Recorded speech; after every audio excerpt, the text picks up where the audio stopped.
Hello, brilliant people. So today I'm going to talk to you about the differences between conscious intuition and normal intuition, or what most people think of as intuition. So conscious intuition and undeveloped intuition, effectively. And we're going to go through 10 differences. So here we go. So the first difference is that when your intuition is conscious, of course, it's conscious. You understand how it works. You understand how your particular intuition works, and thereby how to get it to work. If it's not quite clicking in that day, you know what to do to get it to start to click in.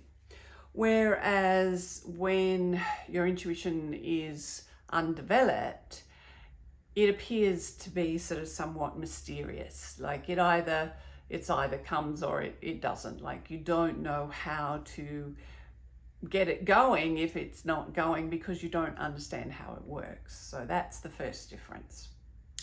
The second difference is that when your intuition is conscious, you understand that it's a skill set. You understand that there are different elements that go into it, and you know how those elements fit together.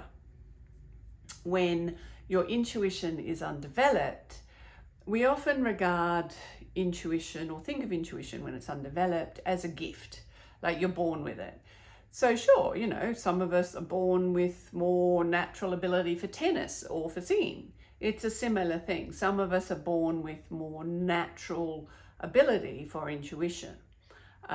But just like tennis and singing, when we understand the skill, we can work on developing that so that we can get stronger at it. And then sometimes what happens is actually those people who are not born with such a natural ability, but of course, just like with tennis and singing, we all have some ability when we're born, but just like any other skill, if we practice it a lot, like if the person who's born with only, a small amount of skill practices it a lot, they can actually end up achieving a level of mastery that those who are born with a degree of it, but they never practice it, well, if you don't practice, those people who are practicing may eventually get to a point where they're actually better at it than those who are born with a significant gift.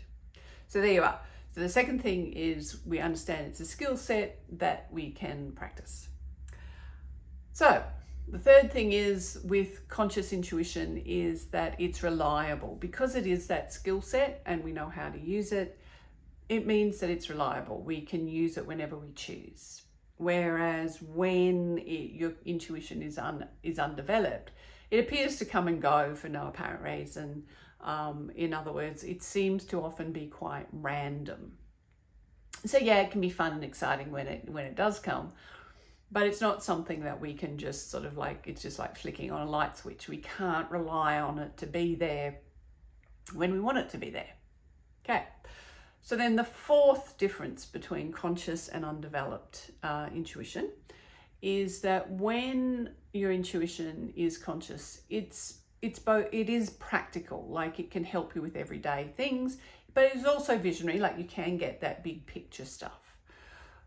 Whereas undeveloped intuition, more often than not, it gets that big sort of visionary, sort of intense feeling moment. It's often not so practical. And because of that, well, that's one of the reasons why it can often seem to be quite intangible in a way. Right, which leads us on to the fifth difference between conscious and undeveloped intuition, which is that when your intuition is conscious, you actually can have effective interpretation. You get the intuition, but you know how to translate that into a practical reality, into, if you like, everyday words. Whereas, and not only that, but the interpretation is often before the fact. So because your intuition is talking to you often about your life path, so you'll get the interpretation and you'll know what to do before the events happen. Whereas often with undeveloped intuition, you might get the intuition and you get this amazing sense or, intuitive flash or whatever it is, but the meaning of it is often not clear until after the effect. So until after everything has fallen out the way that it's fallen out. And because of that, undeveloped intuition is therefore not always, sometimes it's really interesting, but it's not always useful in the sense that it might give you a warning, but you can't necessarily make use of that to make a definite difference in your life.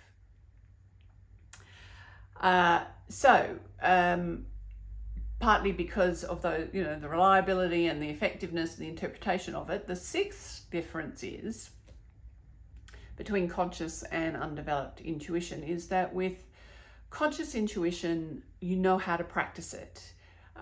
So you can practice it because you are using it day by day. So just like a muscle, but that you're using every day, it will get stronger. Problem is when your intuition is undeveloped, you don't know what to practice. So it's either just turning up or it's not. And so because it's either turning up or it's not, that's not really something you can practice. So it pretty much will just stay at the level that it's always been. And some people, they find that it might even fade away after a while. But with conscious intuition, you are using it more regularly, and so it does get stronger. So that's the sixth difference, is that conscious intuition over time, because it's practice, will get stronger. Undeveloped intuition, well, it's undeveloped. It's not, so it's not developing any further, so it's not getting stronger. So the seventh difference with conscious intuition versus undeveloped intuition is that with the that intuition it's inherently linked to your integrity. So because intuition is very much pattern based, like the more that we get in alignment with our integrity, the clearer our intuition becomes. But similarly, the stronger our intuition becomes, the clearer our alignment to who we really are. That also becomes clearer. So we get this kind of like feedback loop between our integrity and our intuition. So by working either on our intuition or our integrity, because actually they're both sort of different elements in the same, two different skill sets, they can get stronger. And so conscious intuition is largely based on our integrity, on our connection to who we really are. Whereas undeveloped intuition, it's often based on ego. I don't mean ego as in, you've got a puffed up head, although I suppose with some people, yes, they might think that, their intuitive gifts make them special or something, but, maybe they're forgetting that everybody has them. But the thing is that what I really mean by ego is that, that sense of survival, that sense of need or fear, or, your intuition is trying to help you, but sometimes when it's undeveloped, it is only activated when there is something that is really important to our ego or our survival. And so, sure, it'll keep us out of trouble, it'll keep us surviving, but it won't necessarily support the development of our integrity. So the eighth thing leads directly on from that, because the stronger because of this link between integrity and intuition, your intuition can be used. In fact, conscious intuition is best used when it is actually helping your integrity get stronger. So the two of them are often used side by side. So conscious intuition isn't just about helping you figure out how to get things done. It's about helping you figure out how to get things done in your way, in a way that works for you. Whereas undeveloped intuition, it's really more about responding to external things. So, like with conscious intuition, because it comes from that sense of integrity, it starts with this internal alignment, with your alignment to who you really are. Whereas undeveloped intuition is often really more a response to external factors, like crazy stuff happening in the world or something or other. Somebody else getting into trouble, or something like that. So it doesn't mean that the intuition isn't valid, but the problem is that because it is coming from this external alignment, if we haven't got that strong alignment, internal alignment to start with, undeveloped intuition can actually take us even further away from our integrity. So, and often it's used for the benefit of other people. In other words, it's often used in a codependent way, which means that it will take us perhaps further from our connection, whereas conscious intuition is, best used in an independent and interdependent way.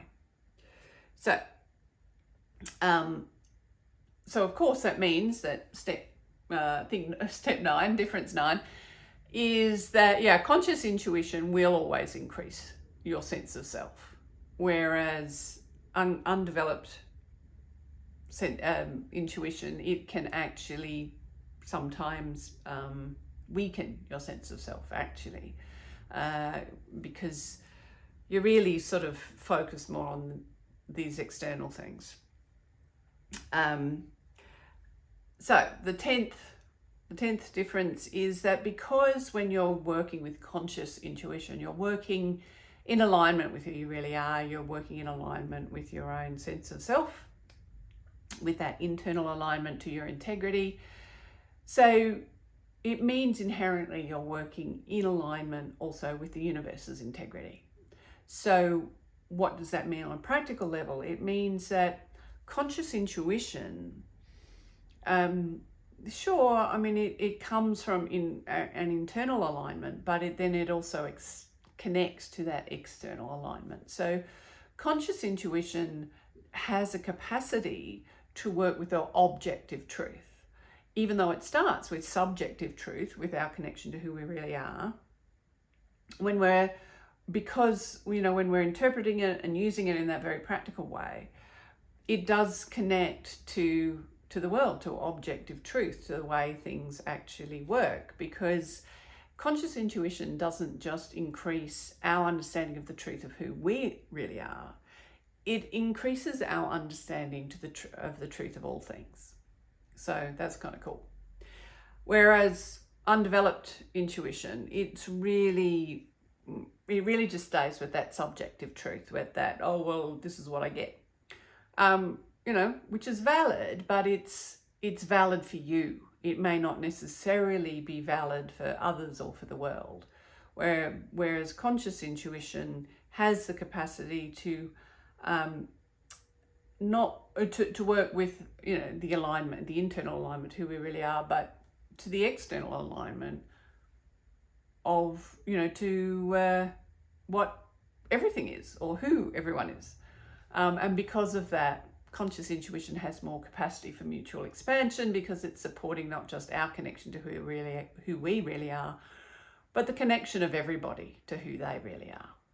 Whereas undeveloped intuition, can be a bit hit or miss with that kind of thing.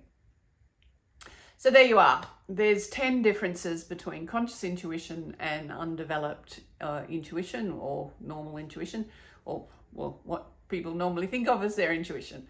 So if you want to work on your conscious intuition, you can start with any of those points, or you can read about the principles of conscious intuition in my book, The Soul's Brain.